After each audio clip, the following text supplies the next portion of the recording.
Magandang araw po sa lahat ng mga tagapakinig. Bago po tayo magsimula sa ating kwento, ay nais ko po muna kayong pasalamatan para sa inyong patuloy na pagsuporta sa aming channel. Naway patuloy niyo po kaming suportahan sa pamamagitan ng pakikinig pa sa aming mga future stories.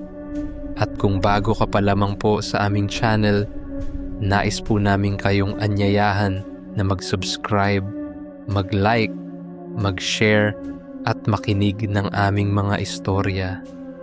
Maraming salamat po. Magandang gabi, Ulap Noir. Tawagin niyo na lang po akong Mang Ilyong. Hindi ko nasasabihin ang tunay kong pangalan o ang pangalan ng aming baryo, pero ang kwentong ito ay totoo. Isa ako sa mga nakasaksi sa isa sa pinakakakilakilabot na paniningil ng kulam na kailanman ay naranasan ng aming komunidad. Lahat ng ito nagsimula sa isang simpleng inggit. Noong dekada 90, sa isang tahimik na baryo sa Quezon, may isang pamilyang masasabing angat sa iba, ang pamilya De La Peña. Si Aling Sita, ang ina ng tahanan, ay may maliit na sari-sari store na laging pinipilahan.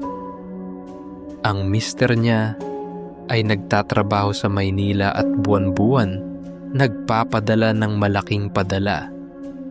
Laging maayos ang damit ng mga anak nila at bawat pista, sila ang may pinakamaraming handa.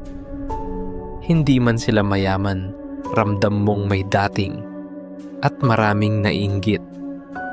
Isa na roon si Aling Lina, isang matandang dalagang naninirahan sa dulo ng sitio. Tahimik siya at hindi nakikihalubilo, pero matalim ang tingin niya palagi kay Aling Sita, lalo na kapag bumibili ito ng mamahaling sardinas o bagong bihon.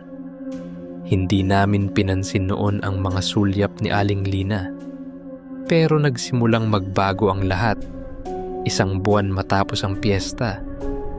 Una, nagkasakit si Junjun, ang bunso ng pamilya De La Peña. Nilalagnat, nanginginig, at palaging tulala sa isang sulok. Ipinagamot sa health center, walang nakita. Sabi ng nurse, baka daw pagod lang o stress. Pero makalipas ang 3 araw, si Aling Sita naman ang nilagnat. Ibang klase. Mainit ang katawan pero nanlalamig ang palad. Hindi na rin siya makakain. Lagi raw siyang may naririnig na bulong sa gabi at amoy kandila ang paligid kahit walang nagsisindi. Doon na kami nagsimulang magduda. May nangkukulam, bulong ng isang kapitbahay. Isang gabi, pinatawag kami ni Mang Dado, ang kilalang albularyo sa baryo. Isa siyang matandang lalaking may puting buhok, lagi mong makikita sa ilalim ng puno ng mangga, nag-aalaga ng mga damong gamot at may dalang bote ng langis na may itim na buto. Pinuntahan ni Mang Dado ang bahay ni na Aling Sita. Pagpasok pa lang niya, napakunot ang noo niya. Matagal na itong may nakasalang, aniya. Hindi ito karaniwang sakit. Kumuha siya ng itim na kandila at nagsindi. Pinatak ang wax sa isang baso ng tubig. Dahan-dahang lumitaw ang hugis ng isang babae. Payat, may matulis na baba at isang matang parang butas lang. Lahat kami natigilan. Kilalang kilala ko na to, sabi ni Mang Dado. Si Lina. Hindi ito basta-basta. Ang sabi ni Mang Dado, hindi ordinaryong kulam ang ginawa ni Lina.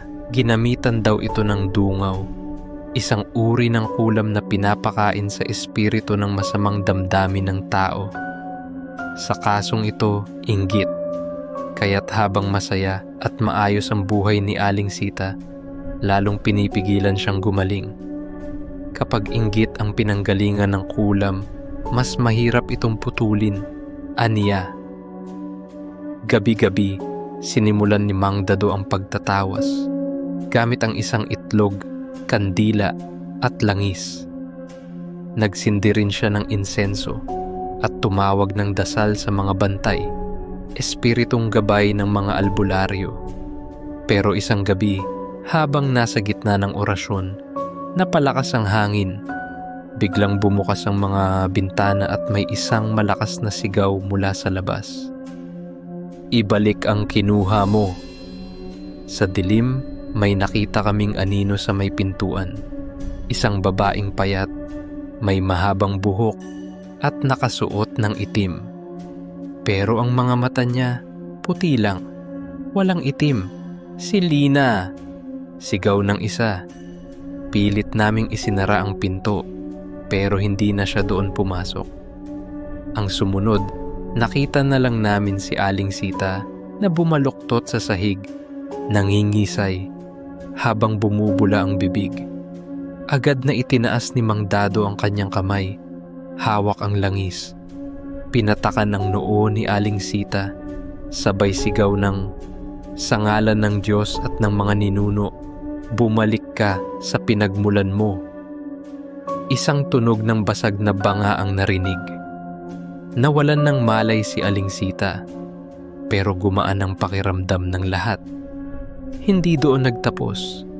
Kinabukasan, tinungo ni Mang Dado ang bahay ni Aling Lina. Kami sumunod, kahit natatakot. Nadatnan naming nakahandusay si Lina sa sahig, nakanganga, at namumuti ang mata. Hindi siya patay. Pero ayon kay Mang Dado, pinalikan siya ng kulam niyang pinakain sa inggit. Binaligtad ng mga espiritu ang ginawa niya. Sa sobrang tindi ng puwersang iyon, tuluyang nawasak ang kanyang isipan. Dinala siya sa mental hospital sa Maynila at mula noon, hindi na siya nakabalik. Lumipas ang buwan, gumaling si Aling Sita at si Junjun. Pero hindi na naibalik ang lahat sa dati. May bakas na ng takot ang mga mata nila na para bang kahit anong saya ay pwedeng panawan ng anino ng inggit. At si Mang Dado, matagal na siyang wala. Pumanaw siya noong 2003, pero ang alaala ng kanyang mga laban ay buhay sa aming baryo. Sabi niya noon, ang inggit ay parang uling, kahit pamaliit. Kapag ginamit ng may masamang hangarin, pwede nitong sunugin ang buong buhay ng isang tao. Pero sa tulong ng dasal, ng damo, at ng tapang, kahit ang pinakamaitim na kulam ay pwedeng maputol. Hanggang dito na lang po ang kwento ko, Ulap Noir. Sana po ay magsilbing paalala ito. Huwag basta-bastang magpakita ng kinang sa mga mata ng may maitim na damdamin.